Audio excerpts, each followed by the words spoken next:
Welcome everyone to today's webinar, ForgeWorks webinar titled Beyond the Visit, Redesigning Field Leadership as an Operational Capability.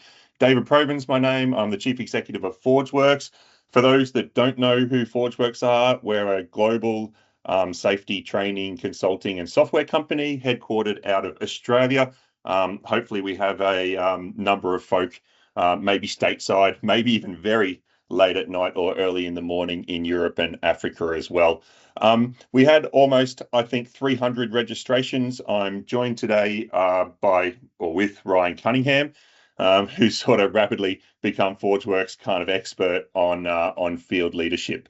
Today, we're going to do this as a conversation. We're not going to present slides. We're going to, discuss back and forward the things that we're seeing in relation to field leadership, the things we've learned, the things that we think are working in some industries and some organizations, and how we think we can make this practice even better as a collective community of safety professionals. We also want to leave a lot of time in this for question and answer. I'm sure all of you have a lot of experience with field leadership practices currently and also throughout your careers. So as we go through and discuss, please use the Ryan, I guess use the chat or the Q&A function. Ideally, yeah. You go. Let's go with the Q&A. And we can then use that when it comes to the Q&A section. And so hopefully, if we've set this up right, you'll be able to use the Q&A and we'll be able to go through those questions in the second half of the webinar. But I want to start with a story. I want to start with a story from my own experience. Back when I had, I guess, a real job, like many of you would have in your organization, I was the head of safety, and I was doing my routine field leadership activities. So I was at a very remote site, a contractor-led site. It was a small team of only 4 people doing very high-risk work. The day I was there, it was raining, so I had a very captive audience, and clearly this small team of contractors were absolutely pumped that the head of safety from the client was out there to engage with them around safety. And I just asked them one question. One question is, as the head of safety, for the client, what could I do to make your work better? And I deliberately used the question, how could I help make your work better instead of safer? If we ask about how can I make the work safer, people will think more procedures, more forms, more constraints, as opposed to better, right? Easier, faster, better quality. So I asked them how I could make this work better. And one of them piped up and said, and I always have to clarify with non-Australian audiences, when I use the word thong here, I mean flip-flops or open-toed footwear. But I just asked, how can I make your work better? And one of them said, give us our effing thongs back. That was it. So clearly that sort of took me a little bit by surprise. And I was like, okay, well, tell me more. I didn't know that we'd taken your thongs away. And they proceeded to tell me the story. Someone had, they live in temporary camps. They're not self-contained camps. They have to walk around between their food area, their toileting area, and their sleeping area. And after their shift, they wear, comfortable footwear around their camp area. And someone had cut their toe on a broken stair tread, and it had led to a recordable injury. And my organization had decided to ban open-toed footwear. So these workers had to wear their steel cap work boots everywhere outside of indoor areas. What this had done is completely disengage this contracting organization from anything to do with safety. And the reflection for me is I had no awareness of our weaknesses in relation to contractor management, no awareness of our weaknesses in relation to incident investigation, in relation to leadership, and I would never have found out about these problems in the way that we were working with this contracting organization. There was nothing in our incident database, nothing in our risk management system, nothing in our audits, which would have indicated that there was any problem at all. So I could have gone to site, I could have done a critical risk verification, I could have asked to see the workers' JSAs, I could have done a superficial tour, but instead I went solely to try to deeply understand the work and to find ways to better support and enable it to be safer. So field leadership is, potentially our most proactive and our broadest safety net that we can have to understand the safety of work in our organization. It's also a very significant investment. It takes a lot of time and costs a lot of money to move senior leaders and people around the organization and take them out of their normal role to go and do these dedicated field leadership activities. And even Professor Hopkins, as far back as 1999, when Andrew Hopkins wrote his book, Managing Major Hazards, The Lessons of the Mara Mine Disaster, really said that, maybe the best or most impactful safety practice that an organization can have is an experienced leader with a blank page going out there to understand, the problems with the work and not relying on green dashboards and meaningless kind of safety information that flows around the organization. So that's a little bit of an introduction. I want to bring Ryan into the conversation now, and where I think I'd like to start our discussion, Ryan, is in 2020 we published our ForgeWorks blueprint for improving the safety of work, and 15 factors in that blueprint, 2 of which relate to senior and operational leadership. And in the last 6 years or so, Ryan, you've personally kind of led almost, I think, 80 organizational assessments against that blueprint and framework. So maybe before we discuss field leadership, what have you learned about the relationship between leadership and the safety of work in your experience? Yeah, perfect. It's been an interesting journey, and it's really started to sort of coalesce my picture and understanding over the recent months, and it's what prompted the development of this white paper as well, and it's coincided with a second activity which you're aware we've been doing is working on sort of the next phase of how we are assessing these organizations and how we're looking at that, which involved doing a FRAM style analysis of those factors within the blueprint and looking at how the relationship between these factors work and looking at these functional sort of resonance loops across our model. And there are a couple of factors that came through in that analysis as really key hubs that have a propagating effect across the model. And senior leadership is one of those. It really is critical in how it plays out, how it influences all these different operational factors and drivers in an organization and how they are creating the safety of work.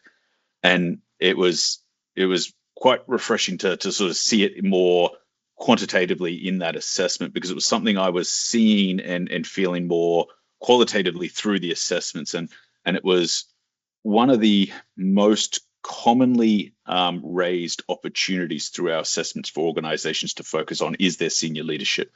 There is in most organizations a big gap between what senior leaders understand and what they're doing for safety versus sort of what the operations actually need them to be doing. There is often a bit of trying to do safety by stealth by the safety team because they're not necessarily well aligned to the senior leadership, and they're trying to sort of run a particular agenda or focus or drive improvements that aren't necessarily aligned with the understanding by the senior leadership. And I think some of these teams feel it's just easy to do it without necessarily bringing them along the journey, which is a big mistake. You need to have that senior leadership aligned. You need to have them owning and driving these activities to really improve the safety of work, to really have an impact on these operations. You need to have the senior leadership there owning it, aligned to it, and driving it. Has to happen. One of the other things that sort of was bouncing around my head as we sort of started looking at and the research and developing the white paper was we were having lots of conversations with organizations about how they wanted to become a learning organization. And then the other key piece that has been a very big part of the safety conversation over the last few years is the work is done versus work is imagined gap. And so I'm looking at these 3 pieces, and field leadership programs struck me as just the most powerful lever an organization would have to really begin to drive change in all these 3 areas. How we bring the senior leadership along that journey of doing safety differently, and aligning them to these processes by improving these programs and getting them trained up and understanding these programs, how we then close that gap between work as imagined and work as done, and then ultimately how we become more of a learning organization. It just sort of it just became this little apex between all these different areas that we were looking at. It then came through in the analysis we were doing of all the literally millions of data points from all these different organizational reviews over the last 5 years, and looking at how this framework works. It sort of warranted us sort of stopping and going back and doing a deep dive into the literature and the research and putting together the white paper.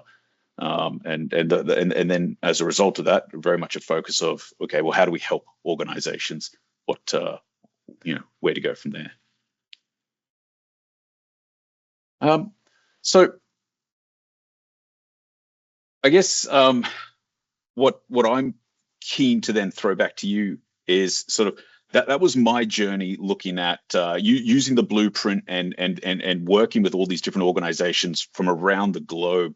But we've got you here in the room, Dr. David Provan. I know you don't typically use the title, but when we're talking about this and we're looking at this, what does the safety science actually say about field leadership and sort of what we learned? Where can you expand a little bit, more beyond my experience and what the safety science actually says? Yeah, thanks, Ryan. Look, and my personal journey throughout my career, almost revealing my age now, but 25 years or so, in maybe longer, nearly 30. In safety, I tend to go through periods in my career where I've sort of ignored the leadership aspect of safety a bit. You sort of get stuck up in critical risk programs and management systems and workforce competency and whatever these things are, and you sort of just have leadership ticking along in the background. And I'm a bit like you, Ryan, whereas almost if you could only focus on one thing in your organization, like focus on leadership, which is sort of where I've come around to in the last couple of years, because fish rots from the head, right? And so everything's about kind of like getting leaders to create the enabling environment for safe and effective work.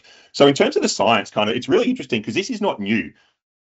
People might be sitting on this thing going, oh, geez, I had DSS Plus or DuPont in the 1990s rolling out VFL and visible felt leadership. And maybe just to address Rob's question in the Q&A about what are people calling these leadership visits, we've sort of just said field leadership, right, for this, but it could be called visible felt leadership. It could be called safety interactions, under different guises. It's planned task observations or planned task confirmations, or I think language really matters, and I'd love to get some thoughts, maybe going in the Q&A part of the discussion about, what would we want to call these? Some organizations more in the human organizational performance world are calling these, learning from normal work or work insights or something like that. So, if you're thinking about taking some of the ideas from the white paper in this conversation forward in your own organization, really good chance to relaunch, and relaunching can include, new language, new capabilities, new tools that we'll talk about today. That was just a bit of a shout out to say we are looking at the Q&A, so if people want to do that, they can. Looks like Isaac's also landed on Work Insights. G'day, Isaac. Great to see familiar faces, Rob, as well. So let's talk about the science. This is really cool. So it's not new, and management by walking around and Gemba walks. This is like manufacturing in the 50s and 60s with the early, quality management programs and quality circles and things like that. So there's actually half a century of experience and even science that sort of looks at, does leadership visits, leadership presence, where the work happens, make a difference to the way that work happens, right? And so there's a few sort of points in the science that I think are really useful for organizations. So it definitely seems to have a positive impact on reducing the likelihood of future incidents for a period of time.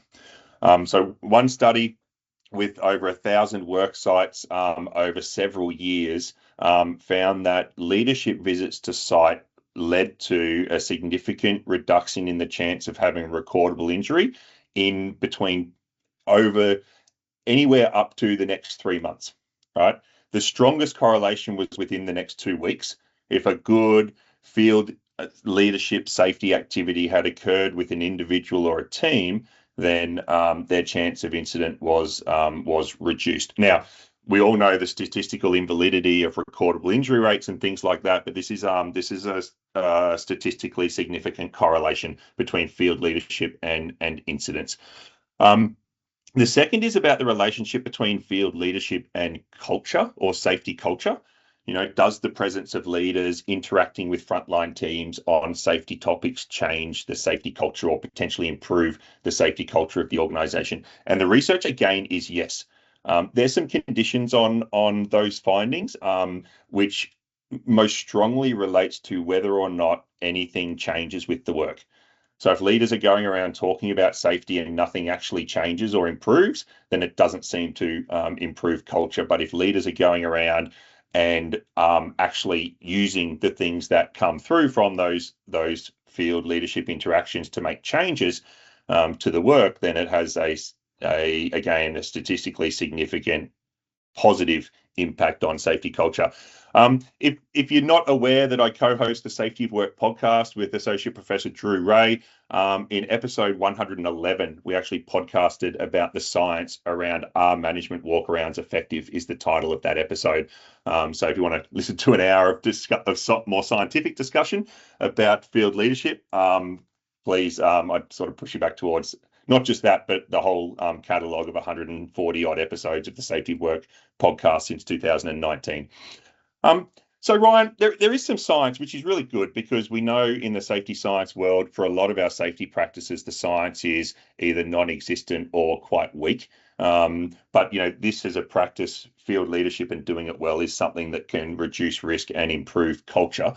So maybe to you, given the assessments that you've done and the research and the time that you've spent inside and around organizations, what would you lay out as like the current problems and challenges with field leadership in practice today? Like, what if you say like the things that we're consistently seeing maybe not as effective as they need to be in this practice? Yep. Look, I'll start by sort of saying the programs were intended to address genuine operational gaps, translation of intent, visibility of leadership, coordination across the teams, managing trade-offs of driving learning. But where they fall short is actually fundamental in their design. They get trapped in counting activity. And then we also start to see, and I've seen more and more of this actually over recent years, this blending into other field-based activities like compliance checks, control assurance activities, and then these very quickly become the focus. And so it turns into a bit of a compliance walk with a very simple metric of counting the number of activities and the number of visits being done. And it just begins to sort of reinforce this. It shuts down that open conversation and opportunities for learning. The other key issue that we regularly see is actually the systems and processes for how we enable field leadership. Organizations, as you said at the beginning of this session, organizations spend a lot of time and a lot of resources and money in implementing and embedding these programs and uplifting the skill sets of their people leaders to do it. But then the systems, the tools to support it aren't there, or they're not effective at how we create organizational-wide learning and drive change. So even when leaders start having better conversations and more meaningful engagements, which I think most organizations are at in their journey, they are starting to really improve the quality of those engagements, but it still has very limited impact on the safety of work. And all of this is then ultimately, either if not outright driven, it's definitely reinforced by what these programs or the measurements we are using to monitor these programs. Most organizations were treating the visible activity as the proof of effectiveness of these programs. As I said a few times in our breakfast roundtables the other month, activity is easy to count, effect is harder. And that's where we're sort of really getting bogged down with these current programs, and why we're seeing this plateau. Yeah, I think right, and we will give some ideas around measurement shortly as well, and what we should pay attention to. But I had one colleague, a head of safety colleague in an organisation, tell me last year we did 200,000 field leadership activities. And I can't tell you anything that we learnt or changed as a result. But I can tell you that we put 200 field leadership activities in our reporting system, right? And I think, Ryan, that's a little bit to your point there about the activity, the investment, and the kind of so what, which we'll get to very soon. But I guess I also mentioned, we've had at least 3 decades of this practice specifically related to safety, and perhaps 5 or 6 decades of this practice in relation to operational excellence and quality management, right? And we are where we are today, and I think some of these challenges, I expect many people on this webinar will sort of see and feel and experience some of these challenges. So broadly, kind of, how do you see these being able to evolve these practices within an organization to be more effective? Like, directionally, how can we evolve them? In the Q&A, there's a question a little bit about baselining and maturity progression in relation to this from Sandra. So maybe just talk a little bit about how you see the evolution of the effectiveness of these practices. Yep. I guess one thing that's always good to start with, and we do try to make the point in the blueprint, the white paper as well, is it's not a compliance versus contemporary safety thinking argument here. Standards, controls, assurance, and follow through still matter. But what we do need to change is not whether compliance or conversation is important and happening. It's how do we add the capability to understand work is done, and sometimes that will, and most of the time that will mean we do need to separate some of those activities. As I said, we see these programs getting muddied together, and that's causing some of those challenges. What I think these programs, in order to evolve these practices, we really need to start driving our leaders to ask different questions to begin with. Instead of only asking, are you following the plan? We need to start becoming curious about, again, to your point at the beginning of this session, talking about the job, what makes this job harder? How can we make this job easier? Start thinking about what's creating friction in operations, where are trade-offs being made, how are people adapting, and where are they having to adapt? And what support would make this work easier to do safely and well. And so we really need to start looking at how we are developing leaders' abilities in inquiry and listening, not just observations and communication, which I think traditionally has very much been that focus. We really need to also, again, back to my point, the systems, the tools, these insights need to have somewhere to go. We need the right processes and systems in place that you're not getting this local learning. It's not something that if a leader identifies a constraint and they can't solve it locally, there needs to be pathways where they're capable of changing resources, sequencing, planning, controls, priorities. We need to be looking across these individual visits as well. 10 small issues across different crews may actually be a signal about a planning or procurement issue, organizational pressure that locally that might not be clear. But when you can have that broader perspective and look at the trend across the data, you begin to see that resolution come through. And we really need stronger mechanisms for how we are coordinating, how we're learning from normal work, cross-functional reviews, how we're resolving these trade-offs. And ultimately, measurements need to evolve. And to Sandra's question there about, how do we measure the effectiveness there? So we really need to begin to understand how we having useful interactions. Is the organization actually doing something with these insights, and are the conditions of work changing as a result? It's not an easy thing to shift. I wasn't being flippant when I said activity is easy and effect is harder. It very much is the case. We explore it a little bit in the white paper, and we talk about some possible indicators for these different lenses that we refer to, of how we can be doing it.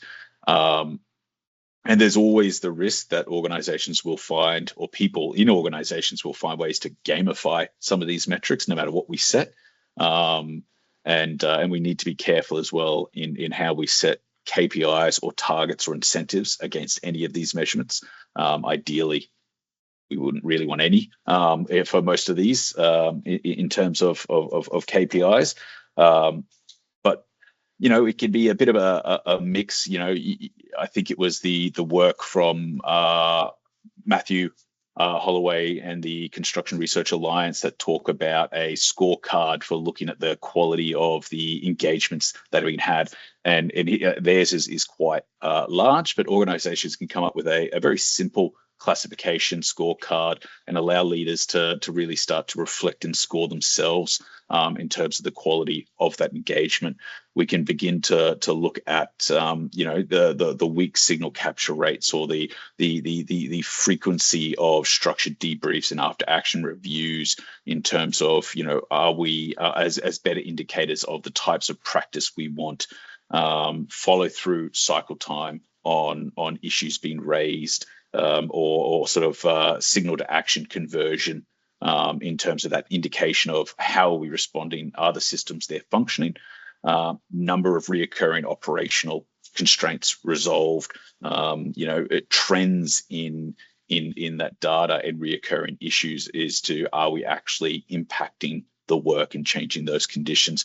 The exact way it would look and function will vary for organizations, but it's something that they need to start to work through and think about as a team, what works for them, and ultimately then moving that conversation from did we complete our visits to sort of what did we learn from those visits.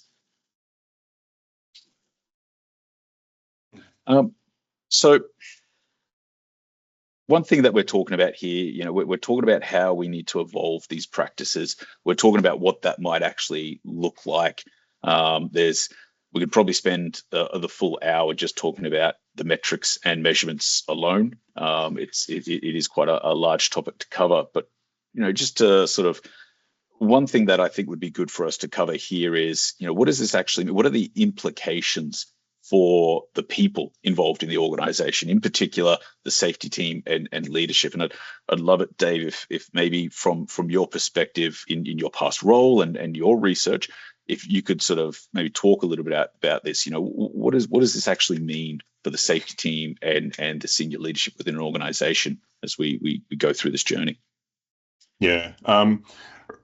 Right. I think first of all, this process, whatever we have in our organization in terms of field leadership, needs to be a process that's very much up in lights. Like if we think about what we focus on in safety, we've got like incident management, investigation, critical risk management, verifications, maybe audit, actions, closure. It's all very transactional. The conversation that we have about safety is all very, very transactional. I think if we have leadership up in lights as one of the core pillars and field leadership as one of the core practices, then it changes the way that we can have a conversation from, all of these individual transactions with, significant quantity of transactions through to much more in-depth, insightful, narrative-based, qualitative assessments of organizations. Talking to a colleague last night and did a little one-to-one book review with a colleague, previous participant on the Safety Futures program, and we sort of created a little book club around Martin Flinterman's book around managing safety and complexity. And it was like the ability of leaders in an organization to maintain enough of a finger on the pulse of how my organization is functioning day in and day out, and what are the implications for safety. To a question in the chat, that's our only opportunity to create foresight. None of those other transactional practices that we do in safety, yes, they're important. Yes, we need to be checking things off day in, day out, but they don't do a lot to tell us what might be around the corner specifically. One of my favorite reality shows, Ryan, I don't know what this says about me or to the people on this call, but I absolutely love The Undercover Boss. Right? I don't know if anyone watches American reality TV, but this idea that you have like the CEOs of companies that get made up and dressed up and then go into their organization as a waitress or a cleaner or some other very frontline role, and I know it's made up for TV, right? But they end up being incredibly surprised. Like, how could this happen in my company? They race out, they jump on the phone to HR, they get people sacked, they get people promoted. And when I talk to organizations about field leadership, Ryan, sometimes I sort of say, like, if you were sort of blindfolded, I guess not in a creepy way, but if you were blindfolded and taken out into the field, right, and stood in front of a work group, and those work groups didn't have your logo on their uniform or no way of identifying them. So, Liz, would you be able to recognize, your work groups? Would you be able, from the way that they spoke, the way that they worked, and that, just how long would it take you watching a work team to go, that is my organization, or that is not my organization? And it's a fun hypothetical, because I also had a leader at one point, Ryan, asked me quite genuinely as a CEO, and he said, why do you want me doing safety leadership visits? Because surely there's better people in the organization to go out and identify safety hazards and understand the work and things like that. And I said, that's not the point. The point is, you want to lead a safe company. You do everything you can to put in place the structures and the resources and the processes and the priorities within the organization, right? But the work happens 7 levels below you as the CEO. If you do a McKinsey spans and layers assessment, right? It's at least likely to be in a large organization 7 or more levels. Right. And if you say that every person only tells their boss about 80% of the truth because, we kind of like to paint ourselves as doing a good job and avoid getting into trouble or more work, then by the time information flows up through the hierarchy or up through reporting systems, by the time it lands at the executive table, it's mostly BS, right? It's probably a complete misrepresentation of what's actually going on. And so field leadership provides this opportunity for leaders and safety teams to go, is the work, is our workforce's experience of work how we, are trying to make it, right? And if not, what do we need to change to, I guess, set it up to be more successful in the future? So I think there's a real mindset around that needs to change for safety teams and leadership about the value of this practice, and how we approach this practice in organizations. Ryan will be the first one. So and I'll talk a little bit shortly, hopefully, about the purpose of these visits as we talk about measurement. The second piece is capability. Ryan, you mentioned sort of like, humble inquiry and some of the skills. Like, interestingly, we just assume that leaders can go out into the field and do this, right? Like, I know lots of organizations don't have training around this, about how to do this really well. It's like, you need to do 10 a month, off you go, or whatever the case is. So, actually providing people with the understanding of the process and the capability to do it well. And the final point, I think, Ryan, is kind of like, how we pay attention and have confidence in the impact of the activity. So not counting that it's happened, although it's nice to know that it is happening, but how well is it happening, and the outcome of the activity as well. So I think safety and leadership just needs to really, I mentioned put back up in lights, but really sort of double down on our field leadership practices, how we think about them, how we do them, and what we get from them. Yeah. And And you sort of started touching on it there, but let's sort of jump into that then. So how do we measure this process? How do we, as you said, it's nice to know it's happening, but I guess beyond that, like, what do we need to measure? Yeah, so the first is, it's interesting, we've sort of been talking for 35 minutes and we haven't probably clearly said what is the purpose of this. We've talked a little bit about understanding the work and changing the work. But from the safety clutter research, and I was part of the team with Sydney Decker and Drew Ray, David Weber, when we wrote the paper on safety clutter and came up with that term safety clutter. And I think in some organizations, field leadership, probably falls into that category of being clutter, which is not making a material difference to operational safety.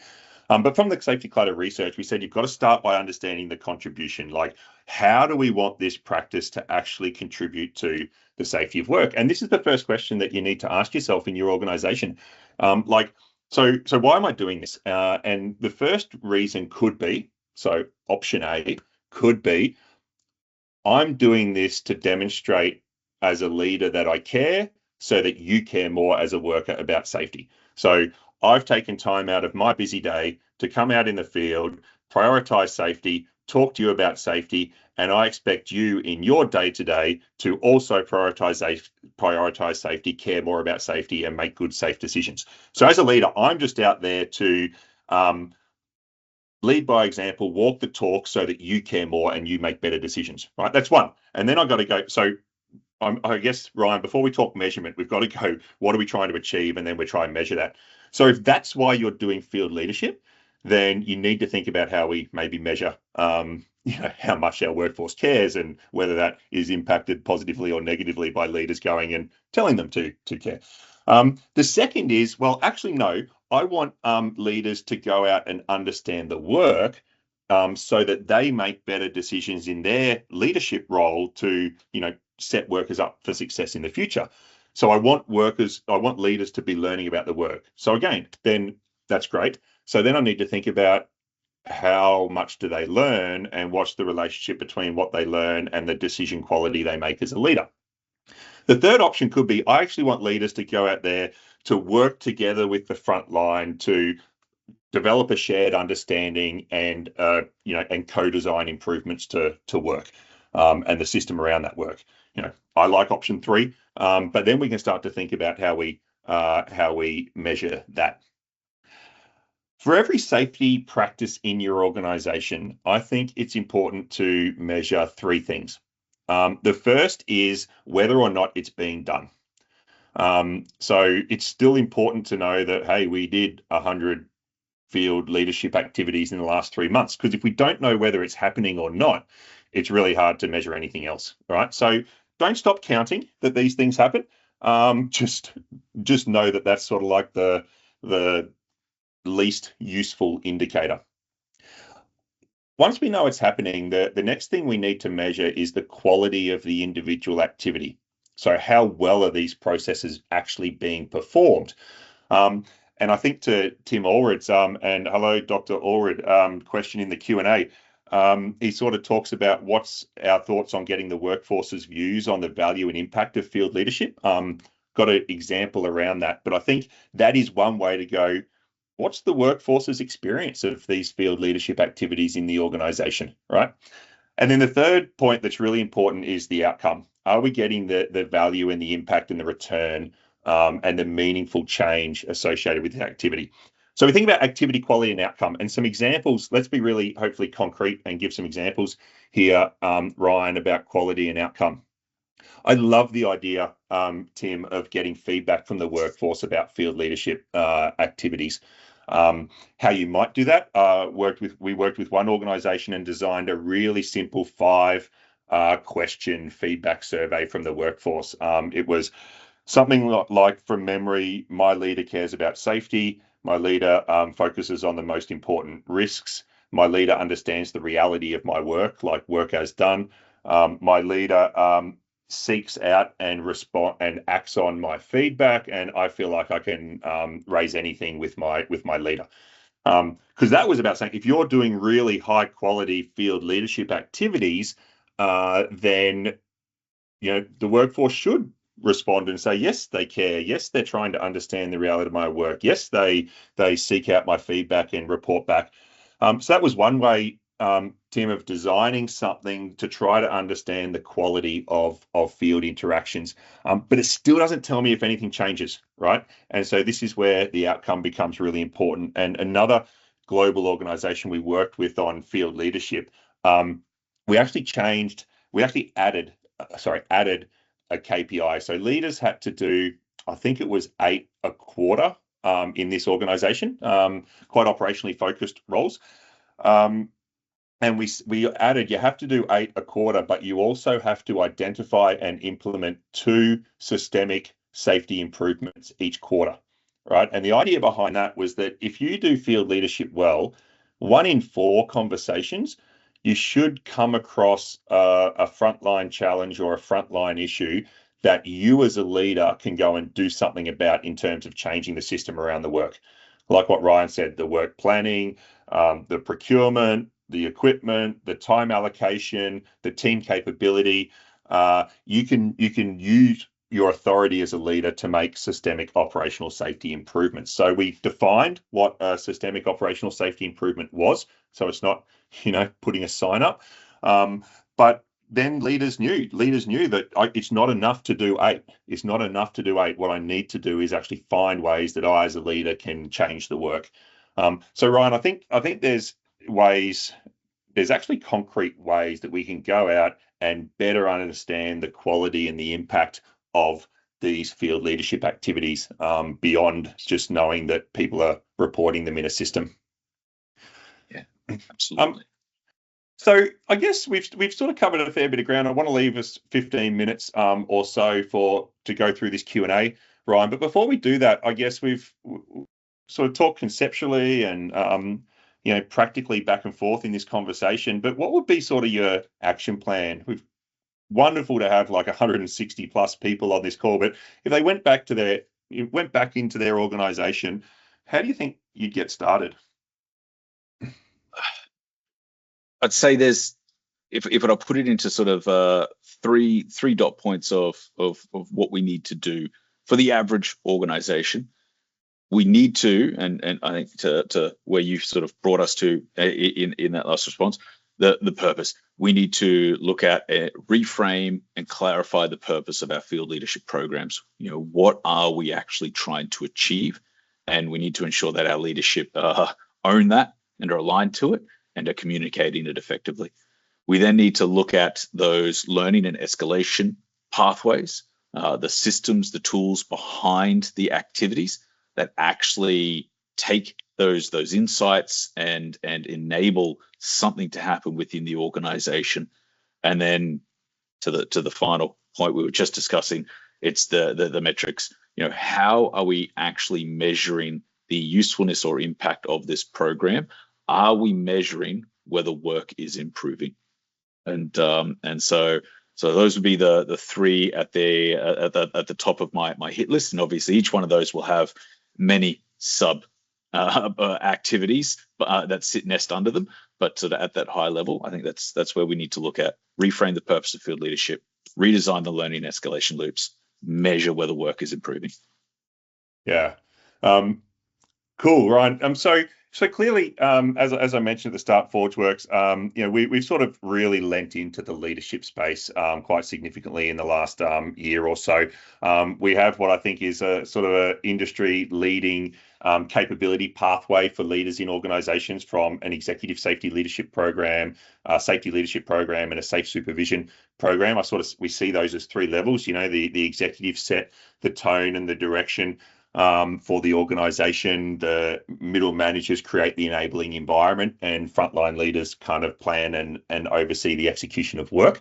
So through our Safety Futures, division, we have some, what I think is some world-class capability development and some really, I think, unique and effective ways of partnering with organizations to deliver that capability. I'm just going to put a link in the chat, and you can sort of go and explore what that is all about. But alongside that, that's the capability side.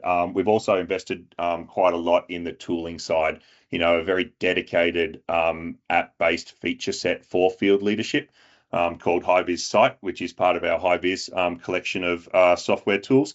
But HiVis Site really puts literally in the palm of a leader's hand their ability to contribute meaningful lessons and learnings and insights back into the organization. And the engine behind that and the safety team can get meaningful trends, critical lessons, and progress things through to resolution fully transparently within that platform that provides some of those measures as well, or the opportunity for some of those measures that we've been talking about. So we'll obviously follow up with everyone around sending out the recording for this and a few things. But I'm going to also drop in the chat the HiVis site information as well. And yes, William, we're going to send out the video, the transcript, and hopefully a bunch of resources, and obviously an invitation to connect with us so that we can understand your organization a bit more as well. So thanks again for all your time, and look forward to your feedback. Thank you, everybody. Thanks, Dave.